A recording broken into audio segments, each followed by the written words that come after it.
96.9 WBZH and 101.1 WHSM, Hayward's home for real news and great conversation. Here's your daily news roundup.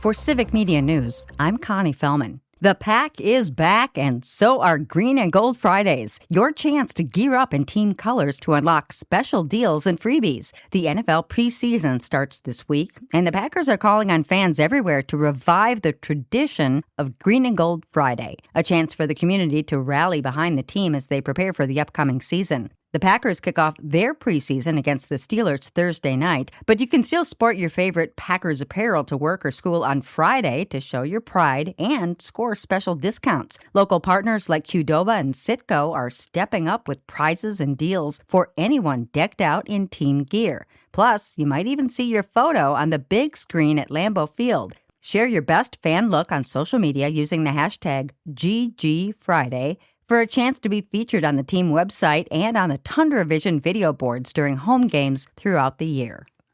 It's not too early to be thinking about deer hunting. As Civic Media's James Kelly tells us, hunters with disabilities should know about an upcoming deadline. The Wisconsin Department of Natural Resources is encouraging hunters with disabilities to confirm their sponsor arrangements before the 2026 gun deer hunt for hunters with disabilities. According to a press release, the hunt will take place from October 3rd to October 11th. DNR officials say there are nearly 70,000 acres of sponsored land across the state, so hunters with disabilities should confirm their plans with their hunt sponsor by September 15th. Eligible hunters can sign up to use one sponsored property each year, and they must have a gun deer license. I'm James Kelly for Civic Media News. The DNR says more than 400 hunters take to the woods each year in Wisconsin through the DNR's Hunters with Disabilities program.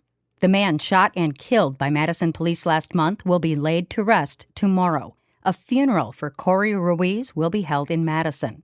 Ben Crump Law announced the service for Ruiz, who was killed on July 22nd, will take place at Fountain of Life Church. Reverend Al Sharpton is scheduled to give the eulogy, while Ben Crump will deliver the call to justice.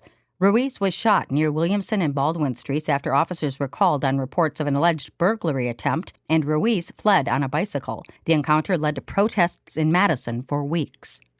A woman and her adult son were arrested in Eau Claire this week after an overnight standoff with police. According to reports, 57-year-old Carrie Nittman and 33-year-old Zane Nittman threatened a young boy who rode past their home on an e-bike and sicked a dog on the child.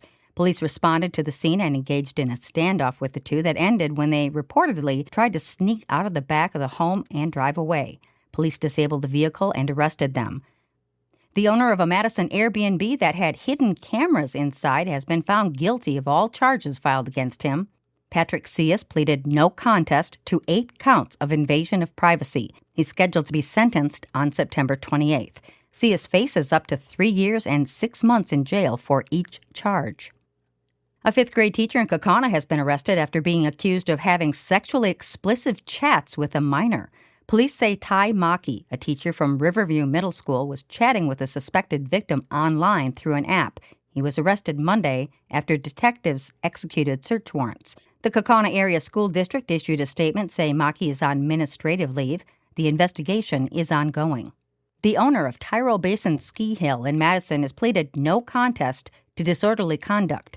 This comes after Nathaniel McGree was accused of attacking a 17-year-old boy last year and was arrested in February of 2026. Online court records show he was found guilty of disorderly conduct, and a misdemeanor charge of battery was dismissed. McGree will have to pay off any fees related to the case. Josie Dykman was sentenced in La Crosse County Court last week to 27 years in prison and 15 years of extended supervision for the 2023 death of her boyfriend's 6-year-old son, Alexavier A.J. Pedrin. Dykman's convictions include reckless homicide, chronic neglect of a child, and physical abuse of a child. The convictions followed a 2.5-week trial, with prosecutors saying Dykman was responsible for AJ's death. Dykman's defense argued AJ's father bore greater responsibility for his death and had abused her. Dykman cannot act as a child caretaker while under supervision and needs approval before contacting her other children. A former Thiensville police officer is facing a fine for the mistreatment of animals earlier this year. Richard McCormick resigned from the department after shooting 2 dogs in April, leaving 1 dead. This week, the district attorney decided against a criminal charge and issued a civil forfeiture instead, meaning McCormick could be fined up to $500. He's scheduled to be in court in October. The shooting wasn't reported until June by the Journal-Sentinel when 3 women found the wounded dog and took care of him. The National Labor Relations Board certified a landslide June 11, 2026 vote by nearly 900 registered nurses at St. Mary's Hospital in Madison to unionize with SEIU Wisconsin. Hospital owner SSM Health subsequently appealed the certification to the full board, prolonging a dispute over voter eligibility and election fairness. The board dismissed the healthcare provider's objections, but SSM Health says the regional board did not fully investigate concerns about the election process and is exercising its right to appeal under federal labor law. Spokesperson Lisa Adams says the health system respects employees' right to choose union representation, but wants a full review of the election process. The union election is the largest private sector union vote in recent Wisconsin history, with nearly 900 nurses joining. And that's your state news update. I'm Connie Fellman for Civic Media News.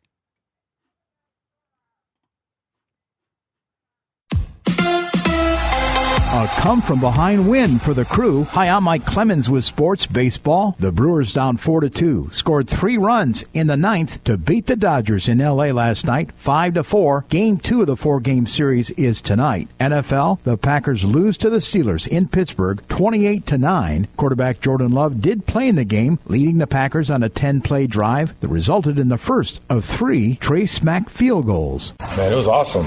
I think that was definitely the highlight of the night, hitting 2 58-yard field goals. So that was awesome. Making all his kicks. I'm happy for him. That was definitely the highlight of the night right there. Love chatted with Aaron Rodgers before the game. Matt LaFleur got to visit with the Steelers' new head coach, Mike McCarthy, but not Rodgers. Yeah, I didn't get to say hello to him. That was a bummer. I was hoping to see him, but certainly a guy that I've got a ton of respect for. And, as long as he's not playing the Green Bay Packers, I'll always root for him. That's Packers head coach Matt LaFleur. From Pittsburgh with sports, I'm Mike Clemens. It is going to be mostly sunny today with a high in the low to mid-80s this afternoon. Tonight, partly cloudy. You could see an isolated thunderstorm late tonight after 2 or 3 in the morning. And then tomorrow, mostly cloudy, a morning shower or thunderstorm with a high in the mid to upper 70s. I'm meteorologist Sean Cable. That's your Hayward News Roundup from WBZH and WHSM. Find more news anytime at wbzh.fm/news. Subscribe to this podcast on Spotify, Apple, or wherever you find your podcasts.